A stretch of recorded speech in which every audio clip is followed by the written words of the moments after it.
L'histoire d'un chat qui a sauvé une dame d'une sorcellerie.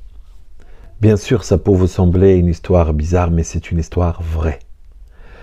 Une sœur que j'ai rencontrée, une femme âgée, et il doit avoir entre 60 et 70 ans. Il y a longtemps, je l'ai rencontrée, et cette femme, il souffrait de beaucoup de sorcellerie. Quand je lui récitais, il avait des douleurs dans le corps, des tremblements, mais surtout beaucoup de douleurs. Puis il grattait les cheveux énormément. Et on est parti pour l'idée que c'était de la sorcellerie fabriquée par ses cheveux. Ça, c'est le premier, on va dire, diagnostic. Parce qu'il avait beaucoup de liaisons. Quand je parlais dans la ruqya sur tout ce qui est autour des cheveux, il y avait des réactions énormes. Subhanallah, après ces ruqya et après des invocations, cette femme est repartie chez elle. Et qu'est-ce qui va se trouver?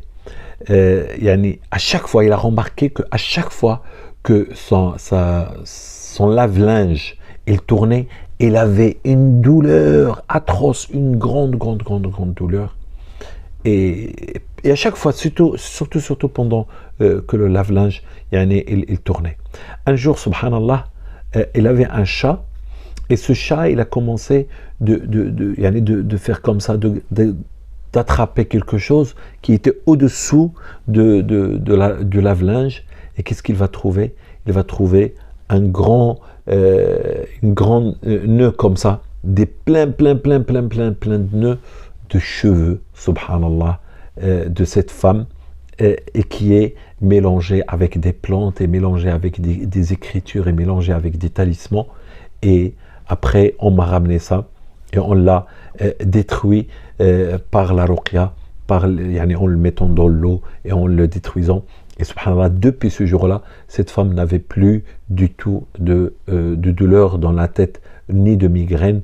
Et c'était en fait une sorcellerie de ce genre. Et subhanallah, ils ont fait exprès, comme ça, tous les bruits qu'il y a dans le lave-linge, il va lui faire mal. Et en plus de ça, ils ont mis la sorcellerie proche d'elle, à l'endroit où elle vit. Comme ça, il a plus d'interaction. Quand une sorcellerie est très loin de l'endroit où la personne il est, ça fait moins mal.